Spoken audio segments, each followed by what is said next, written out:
Halo, Assalamualaikum warahmatullahi wabarakatuh. Selamat datang di Suara dari Kegelapan. Kali ini, aku nggak akan bercerita seperti biasanya. Tapi, aku akan membacakan salah satu email dari teman kita yang masuk di suara horor kalian @gmail.com. Kali ini aku membacakan POV aku sebagai teman kita ini ya. Oke, masuk aja. Judulnya namaku Devi. Aku diikuti setelah naik ojol tengah malam. Wah, ojol kayaknya epic sih. Aku kira aku aman pulang naik ojol malam itu, tapi ternyata aku bukan sendirian di motor itu.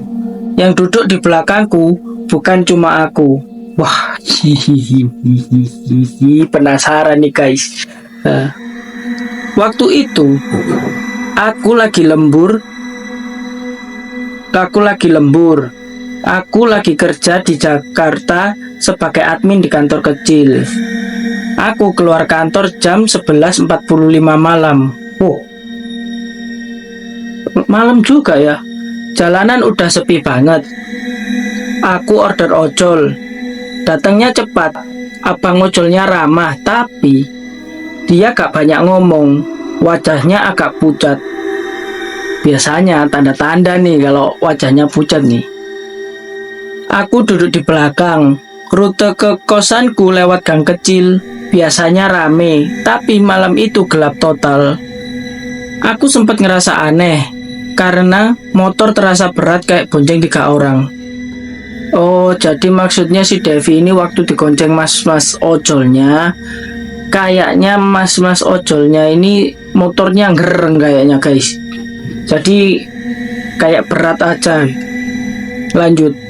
Di tengah jalan, aku cium bau anyir, kayak darah campur tanah basah. Tiba-tiba, aku dengar bisikan di telinga kanan. Dia tahu kamu lihat. Hah? Jadi, aku kaget. Nengok ke kanan, gak ada siapa-siapa.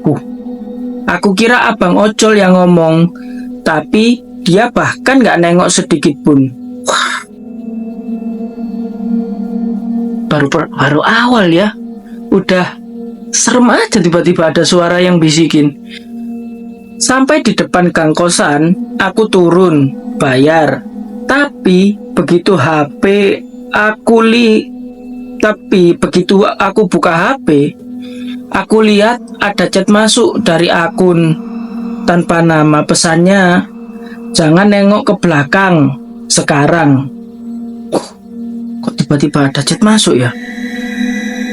Aku refleks nengok dan aku ngelihat sesosok cewek baju putih, rambut panjang, berdiri di atas motor abang ojol yang baru aja pergi.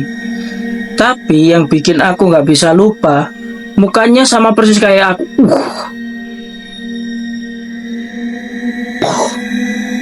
Langsung merinding. Seriusan nih, jadi teman kita Devi ini turun dari ojol kan ya, bayar. Terus kok tiba-tiba ada chat masuk. Lah pas dia nengok ke belakang, bang ojolnya ini kayak ngeboncengin dirinya sendiri. Wah, epic sih. Kalau aku jadi Devi atau kalian jadi Devi, kalian gimana? Langsung kabur kali ya? Oke, lanjut ke ceritanya. Masih belum selesai nih. Lanjut ke ceritanya. Aku lari masuk ke kosan. Tapi entah kenapa suasananya aneh. Kosan yang biasanya terang, malam itu gelap. Waktu aku naik ke lantai 2, aku ngerasa ada yang ngikutin dari belakang. Dan waktu aku buka pintu kamar, kasurnya basah. Di meja ada benda yang gak pernah aku punya. Foto Polaroid. Foto, iya. Isinya aku. Wih, masa iya? Tapi aku lagi duduk di belakang diri sendiri. Jadi si Devi ini pas waktu masuk kosan, dia nemuin sebuah foto, dan fotonya itu dia duduk di belakang dirinya sendiri. Wah, bentar, merinding.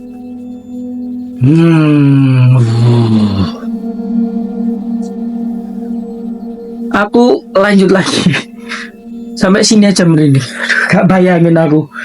Aku tutup semua tirai, ngumpet di kamar. Tapi jam 1:30 pagi, cermin kamarku berembun. Ya mungkin karena dingin kali ya. Biasanya kalau dingin gitu kan ngembun. Dan anehnya di embun itu muncul tulisan 1 tubuh 2 jiwa. Wah, woi, yakin nih. Apa kamu punya kembaran ya, Devi ya? Kok bisa sampai seperti itu? Waduh. Sampai sekarang aku masih simpan foto itu. Tapi aku nggak pernah lihat cermin lebih dari 10 detik. Karena kadang aku ngelihat refleksi yang tersenyum balik padahal aku nggak senyum. Wah. Apa ini? Pengalaman apa ini? Wih. Mind blowing banget ya. Si Devi juga ngirimin sih fotonya ke aku, foto polaroidnya itu, tapi dia nggak mau untuk disebarin, katanya jangan, untuk pribadi aja, yang penting aku tahu cerita aslinya kalau dia nggak bohong. Waduh, wah, epic sekali. Dari lembur terus naik ojol berat kayak 3 orang, lalu dia ngelihat dirinya sendiri. Apa bener ya 1 tubuh 2 jiwa tadi? Oke Devi, makasih ceritanya. Sehat-sehat kamu ya. Semoga kamu nggak dapat gangguan yang lain-lain. Semoga hidupmu lancar-lancar aja. Kalau ada cerita lagi silakan cerita ke, ya kirim lagi ceritanya ke suarahororkalian@gmail.com. Wah, epic guys, epic.